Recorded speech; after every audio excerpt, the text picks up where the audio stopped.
1006. Halo teman-teman, perkenalkan nama aku Ega Simawadani dengan NPM 2302100011. Halo teman-teman, nama saya Ega Nurhanifa dengan NPM 23117.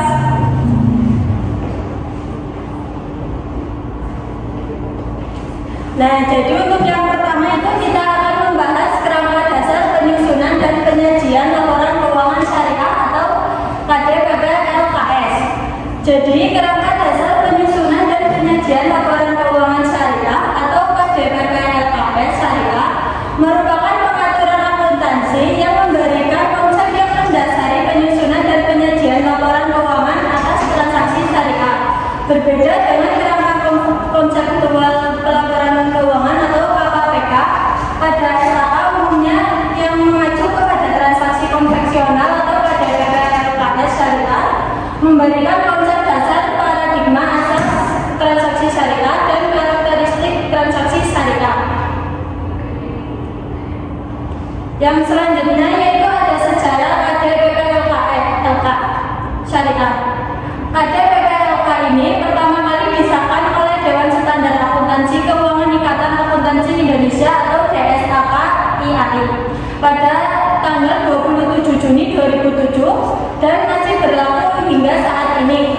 Berdasarkan Surat Dewan Pengurus Nasional atau DPN IAI nomor 0823 B-DPN-11/2013, maka seluruh produk akuntansi syariah yang sebelumnya dikeluarkan oleh DSAK IAI dialihkan kewenangannya kepada Dewan Standar Akuntansi Syariah atau DSAS IAI.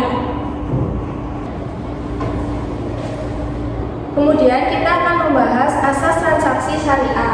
Berdasarkan KDPP-LK syariah, transaksi syariah berdasarkan pada prinsip yang pertama, persaudaraan atau ukhuwah. Esensinya merupakan nilai universal yang menata interaksi sosial dan harmonisasi kepentingan para pihak untuk kemanfaatan secara umum dengan semangat saling tolong-menolong.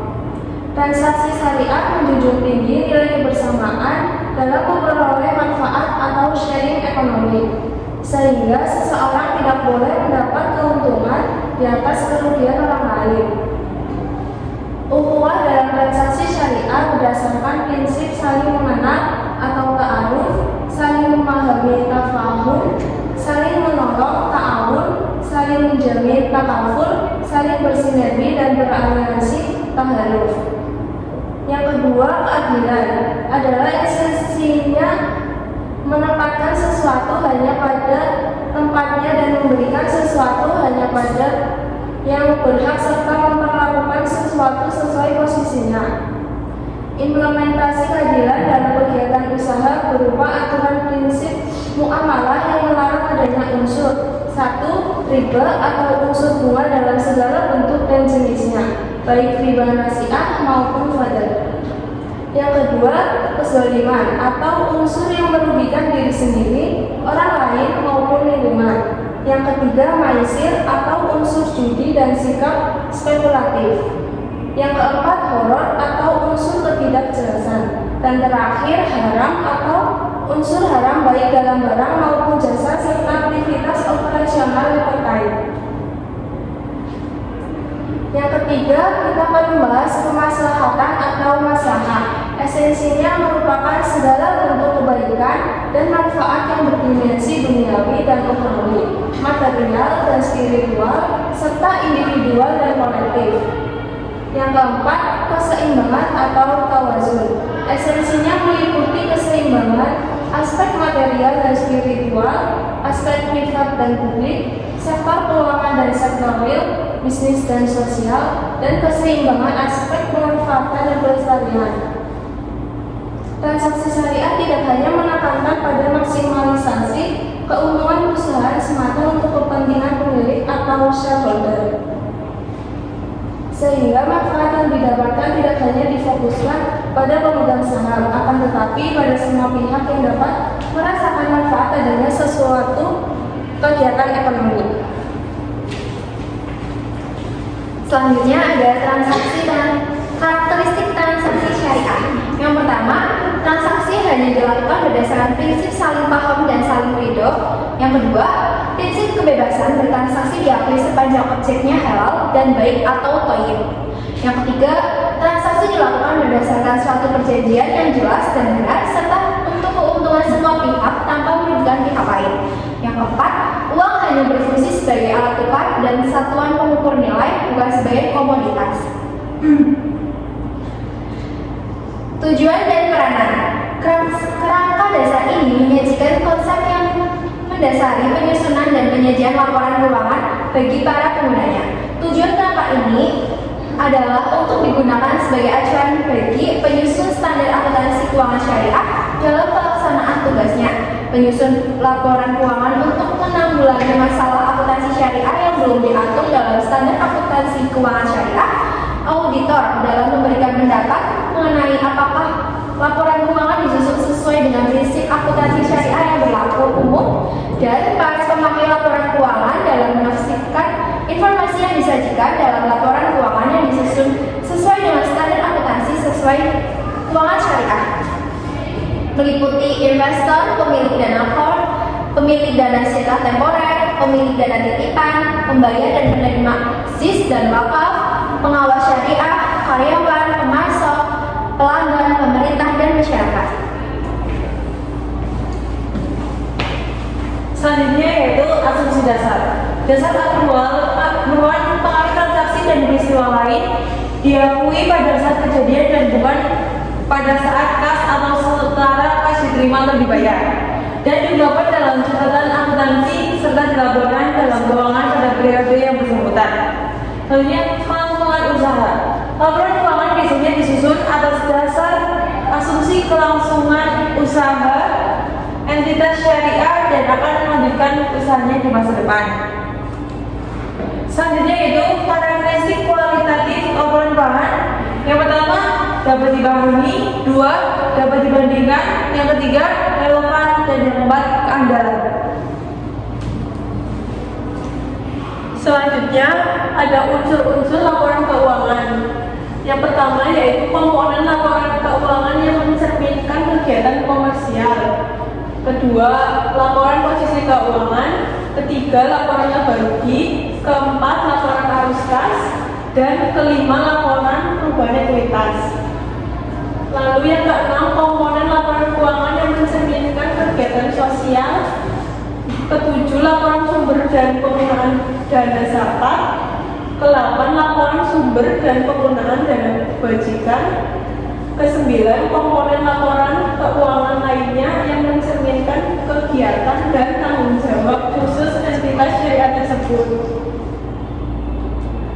Selanjutnya ada pengukuran unsur laporan keuangan, yaitu biaya historis, biaya ini, dan nilai realisasi atau penyelesaian. Dasar pengukuran yang lazimnya digunakan entitas syariah dalam penyusunan laporan keuangan adalah biaya historis. Ini biasanya digabungkan dengan dasar pengukuran yang lain. Misalnya, persediaan biasanya dinyatakan sebesar nilai terendah dari biaya historis, atau nilai realisasi bersih, lower of cost or net realizable value, atau akuntansi dan pensiun menilai aset tertentu berdasarkan nilai wajar atau fair value. Yang selanjutnya yaitu ada pemakai laporan keuangan syariah. Yang pertama yaitu investor sekarang dan investor potensial. Hal ini karena mereka harus memutuskan apakah akan membeli, menahan, atau membuat investasi atau menerima dividen. Yang kedua ada pemilik dana core untuk mengetahui apakah dana dapat dibayar pada saat jatuh tempo. Yang ketiga yaitu pemilik dana syirkah dan waret untuk pengambilan keputusan pada investasi yang memberikan tingkat pengembalian yang bersaing atau aman, pemilik dan aman. Yang keempat, pemilik dana titipan, yaitu untuk memastikan bahwa titipan dana dapat diambil setiap saat. Yang keenam ada pembayar dan penerima zakat, infak, sedekah, dan wakaf untuk informasi tentang sumber dan penyaluran zakat tersebut. Yang selanjutnya yaitu pengawas syariah untuk menilai kepatuhan pengelolaan lembaga syariah terhadap prinsip syariah. Yang selanjutnya yaitu karyawan untuk memperoleh informasi tentang stabilitas dan profitabilitas entitas syariah. Yang ketiga yaitu pemasok dan mitra usaha lainnya untuk memperoleh informasi tentang kemampuan entitas membayar utang pada saat jatuh tempo. Yang selanjutnya yaitu pelanggan untuk memperoleh informasi tentang kelangsungan hidup entitas syariah. Yang selanjutnya yaitu pemerintah serta lembaga-lembaganya untuk memperoleh informasi tentang aktivitas entitas syariah, perpajakan, serta kepentingan nasional lainnya. Yang selanjutnya ada masyarakat, yaitu untuk memperoleh informasi tentang kontribusi entitas terhadap masyarakat dan negara. Selanjutnya kita akan membahas segala informasi yang relevan dan andal. Yang satu, tepat waktu. Jika terdapat penundaan yang tidak semestinya dalam pelaporan, maka informasi yang dihasilkan akan kehilangan relevansinya. Manajemen mungkin perlu menyeimbangkan manfaat relatif antara pelaporan tepat waktu dan ketentuan informasi andal. Yang kedua, kita akan membahas keseimbangan antara biaya dan manfaat. Keseimbangan antara biaya dan manfaat lebih merupakan suatu kendala yang dapat terjadi atau bervariasi dari suatu karakteristik kualitatif. Manfaat yang dihasilkan informasi seharusnya melebihi biaya penyusunannya. Namun demikian, secara substansi, informasi biaya dan manfaat merupakan suatu proses pertimbangan atau judgement proses. Yang ketiga, penyajian yang wajar. Dalam ciri karakteristik kualitatif tidak dijelaskan mengenai konsep khusus tentang penyajian wajar. Namun, dalam penerapan muara dari karakteristik kualitatif pokok dan standar akuntansi keuangan yang sesuai biasanya akan terlihat pada laporan keuangan yang menggambarkan apa yang pada umumnya dipahami sebagai suatu pandangan yang wajar dari atau menyajikan dengan wajar.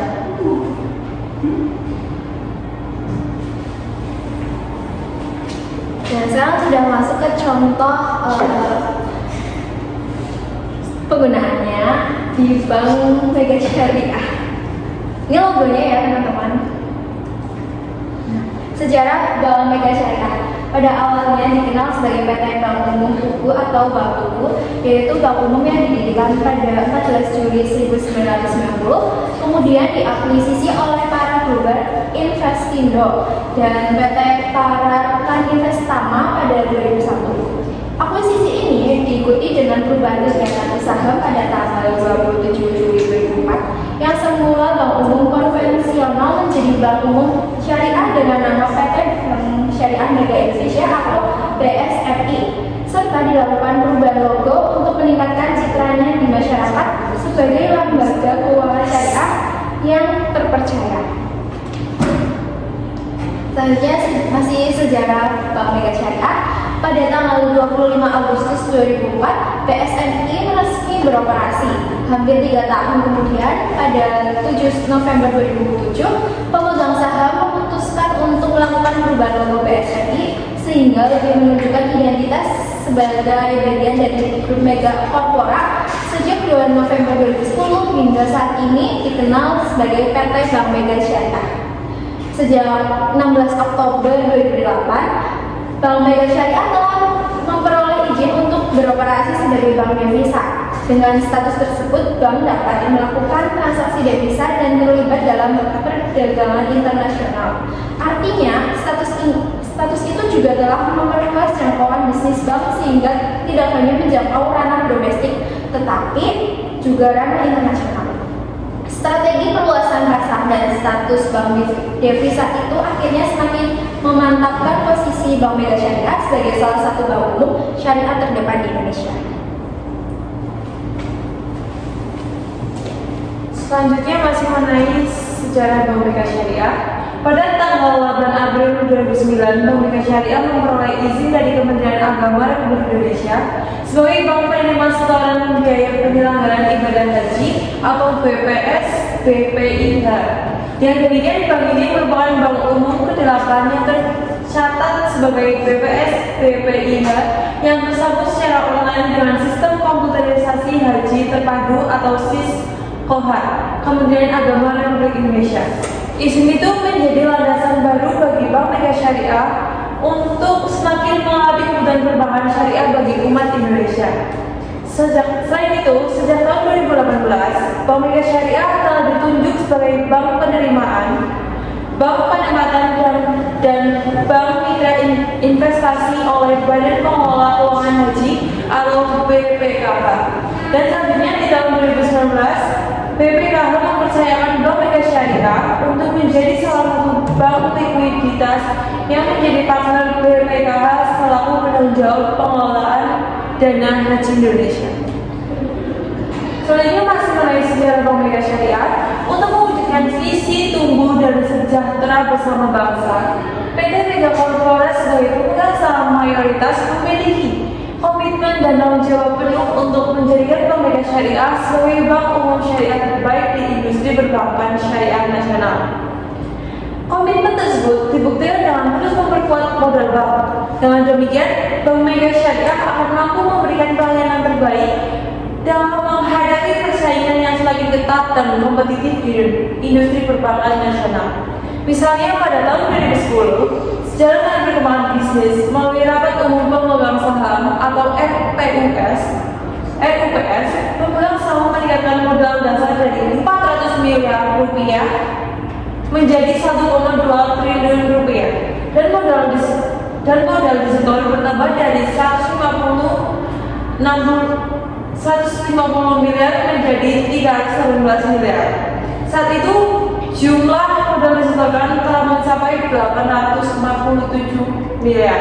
Pada tahun 2013, untuk semakin memperkokoh posisi Bank Mega Syariah sebagai salah satu bank syariah terdepan di Indonesia, maka bank melakukan relokasi kantor pusat dari Menara Bank Mega ke Menara Mega Syariah. Yang selanjutnya ada visi misi Bank Mega Syariah. Visi misi Bank Mega Syariah yaitu tumbuh dan sejahtera bersama bangsa. Yang pertama, misi Bank Mega Syariah yaitu bertekad mengembangkan perekonomian syariah melalui sinergi dengan semua pemangku kepentingan. Yang kedua, menebarkan nilai-nilai kebaikan yang islami dan manfaat bersama sebagai wujud komitmen dalam berkarya dan beramal.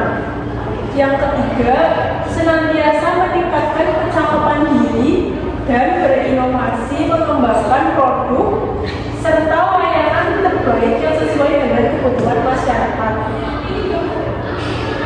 Yang selanjutnya yaitu ada nilai perusahaan dari Bank Mega Syariah. Budaya perusahaan tercermin pada nilai-nilai budaya integriti, sinergi, dan excellence. Yang pertama, integriti, bermakna bertindak dengan benar karena yakin selalu berada dalam pengawasannya. Yang kedua, sinergi, bermakna menyatukan kekuatan untuk mencapai hasil yang lebih baik. Yang ketiga, excellence, bermakna selalu berkarya sepenuh hati untuk memberikan yang terbaik. Yang selanjutnya yaitu ada keunggulan Bank Mega Syariah. Yang pertama merupakan bagian dari grup Citigroup. Grup Citigroup memiliki jaringan yang sangat luas dan beragam lini bisnis mulai dari keuangan, retail, media, hingga transportasi. Dengan kelebihan ini, BMS mampu menawarkan beragam program dan pengalaman lebih kepada nasabahnya lebih dari sekedar layanan perbankan. Yang kedua yaitu ada mitra Kementerian Agama dan BPKH. Sejak 2009, BMS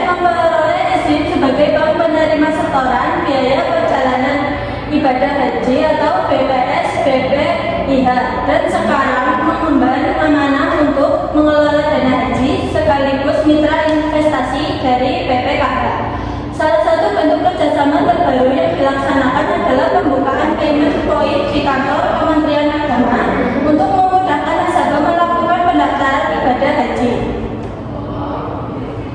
Yang ketiga ada mitra Kementerian Keuangan. BMS merupakan salah satu bank umum yang menjadi mitra pemerintah dalam pengelolaan rekening milik satuan kerja lingkup kementerian negara atau lembaga, sehingga dapat menerima pembuatan rekening pengeluaran, rekening penerimaan, dan rekening lainnya milik satuan kerja lingkup kementerian negara atau lembaga. Yang keempat, memiliki izin sebagai lembaga keuangan syariah atau penerima wakaf uang atau LKSPWU. Dengan adanya izin LKSPWU, BMS memperoleh menerima wakaf uang dari masyarakat dan kemudian menyerahkannya kepada pengelola wakaf atau nazir yang kredibel. Dengan pelayanan yang disediakan ini, masyarakat dapat berwakaf lebih mudah dan ringan. Yang selanjutnya yaitu memiliki izin sebagai bank devisa. MS sebagai salah satu bank buku. Kedua, memiliki bahwa dengan semakin luasnya inklusi keuangan dan pasar keuangan yang terkoneksi, nasabah membutuhkan sebuah bank syariah yang mampu melayani transaksi valuta asing. Dengan izin bank devisa, BMS mampu memperluas jaringan bisnisnya sehingga tidak hanya menjangkau ranah domestik tetapi juga ranah internasional.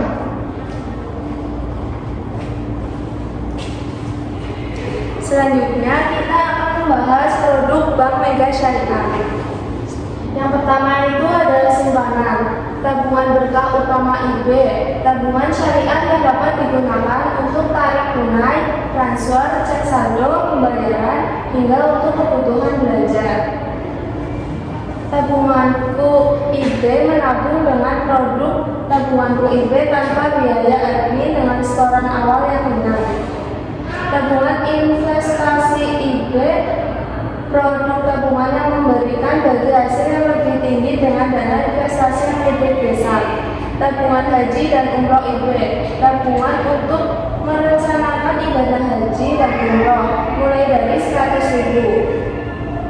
Mudah, aman, serta sesuai prinsip syariah. Tabungan simpel IB, tabungan khusus siswa dengan setoran ringan mulai dari 10.000 dengan syarat yang mudah dan fitur yang menarik.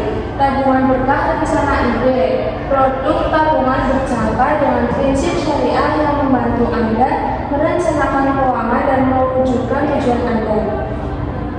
Giro utama IB, giro syariah dengan berbagai kemudahan, terutama untuk melakukan transaksi dalam jumlah besar dengan fitur SMS notifikasi dan e-statement. Yang kedua ada pembiayaan. Pembiayaan pemilikan rumah atau PMR, pembiayaan properti sesuai prinsip syariah. Tersedia pilihan pembiayaan subsidi dan non-subsidi dengan cicilan ringan dan tetap dengan tenor hingga 15 tahun. Pembiayaan tanpa agunan atau PTA IB, pinjaman syariah untuk berbagai kebutuhan dengan limit hingga 300 juta, cicil pinjaman dengan angsuran ringan tanpa agunan dan proses yang mudah. Pembiayaan konsumtif multiguna atau PKM, produk pembiayaan untuk berbagai kebutuhan dengan limit hingga 5 miliar dengan jangka waktu yang disesuaikan dengan kebutuhan. Pembiayaan pemilikan kendaraan bermotor atau PPK, pembiayaan kendaraan baru atau bekas yang pasti berkah sesuai prinsip syariah dengan cicilan ringan dan tetap. Pembiayaan agunan tunai atau PAT, pembiayaan untuk memenuhi berbagai kebutuhan dengan agunan tunai, angsuran fleksibel, pencairan instan, dan plafon besar.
Yang keenam, yaitu priority banking, layanan first class financial dan personalized service bagi Anda, nasabah istimewa kami, melalui layanan priority banking Mega Syariah. Nikmati berbagai privilege menarik dan eksklusif bersama Mega Syariah. Yang ketujuh ada layanan BI MTGS, yaitu layanan transfer uang antar bank berskala nasional. SKNBI yaitu infrastruktur yang digunakan oleh Bank Indonesia untuk mendukung layanan transfer dana, clearing warpat debit, pembayaran reguler, dan penagihan reguler. Selanjutnya ada BIFAS, yaitu layanan transfer antar bank dari Bank Indonesia BI dengan keuntungan transfer lebih cepat dan mudah. Yang ketiga ada bank garansi, yaitu layanan perbankan berupa jaminan dari bank terhadap risiko tertentu yang dapat membuat nasabah tidak dapat menjalankan kewajiban atau cedera janji kepada pihak yang menerima jaminan. Selanjutnya ada transfer online, yaitu layanan kirim uang dari Bank Mega Syariah ke bank lain dalam waktu real time. Selanjutnya ada LC dan SKBDM, yaitu layanan penerbitan letter of credit atau LC dan surat kredit berdokumen dalam negeri atau SKBDN. Selanjutnya, Safe Box, layanan jasa perbankan dalam bentuk jasa penyediaan kotak penyimpanan harta atau surat berharga dalam ruang khazanah bank. Remittance, layanan transaksi pengiriman serta penerimaan uang dalam valuta asing atau USD dari atau bank di luar negeri maupun di dalam negeri. Lalu ATM, layanan untuk memenuhi kebutuhan transaksi di berbagai lokasi.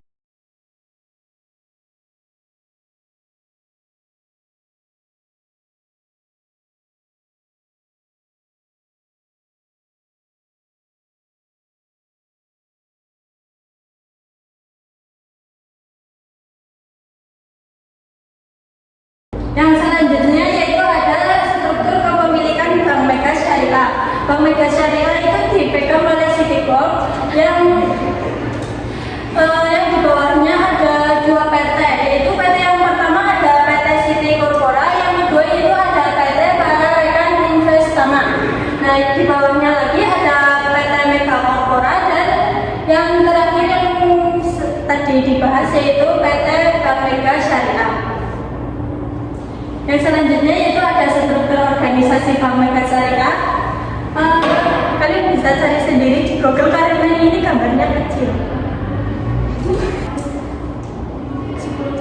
Nah, berikutnya kita akan membahas beberapa contoh penghargaan yang dimiliki oleh Bank Mega Syariah. Nah, di sini ada contoh yaitu Indonesia Syariah Finance Award 2021. Selanjutnya ada Indonesia Enterprise Risk Management Award 4 2021. Nah, di sini ada 10 tahun Infobank Digital Brand Award 2021, dan terakhir ada Economic Syariah Award 2021. Nah, di sini ada laporan laba rugi dan penghasilan komprehensif lain dari PT Bank Mega Syariah. Pendapatan pengelolaan dana oleh bank sebagai mudorib pada tahun 2022 sebesar 920 miliar sekian. Nah, pada tahun 2023 sebesar 1,2 triliun sekian. Kemudian total penghasilan komprehensif PT Bank Mega Syariah, yaitu pada tahun 2022 sekitar 276 miliar sekian, dan 2023 sebesar 339 miliar sekian. Nah, selanjutnya ini ada laporan rekonsiliasi pendapatan dan bagi hasil PT Bank Mega Syariah. Pendapatan usaha utama pada tahun 2022 yaitu sebesar 920 miliar sekian. Dan pada tahun 2023 sebesar 1,2 triliun sekian. Nah, totalnya pada tahun 2022 yaitu sebesar 876 miliar sekian dan 2023 sebesar 1,1 triliun sekian. Selanjutnya ada laporan sumber dan penyaluran dana zakat dari PT Bank Mega Syariah. Yang pertama, sumber dana zakat pada tahun 2022 ada sekitar 8,7 miliar sekian, dan pada tahun 2023 ada sekitar 7,8 miliar sekian. Lalu saldo akhir dana zakat pada tahun 2022 jadi menjadi sekitar 8,7 miliar sekian, dan pada tahun 2023 ada sekitar 7,8 miliar sekian. Selanjutnya ada laporan sumber dana dan penggunaan dana kebajikan dari PT Bank Mega Syariah. Jadi sumber dana kebajikan pada akhir tahun PT Bank Mega Syariah pada tahun 2022 ada sekitar 94 juta rupiah, dan pada tahun 2023 ada sekitar 106 juta rupiah. Yang presentasi materi dari kami untuk presentasi ini kami akan pantun terlebih dahulu. Sekian presentasi dari kelompok kami. Sebelum Kami akan membacakan pantun terlebih dahulu. Untuk Pak Faris. Nggak usah itu, kita akan membacakan pantun terlebih dahulu. Ya. Ke pasar beli keris. Cakep. Di jalan ketemu Juventus. Cakep. Terima kasih Pak Faris. Semoga dapat nilai bagus. Wassalamualaikum warahmatullahi wabarakatuh. Nah, ayo. Masuk ya. Nah, lagi langsung Yaudah saja. gimana kira sih? Sekian presentasi dari kami. Untuk menutup presentasi ini, kita akan membacakan pantun terlebih dahulu. Ke pasar beli keris.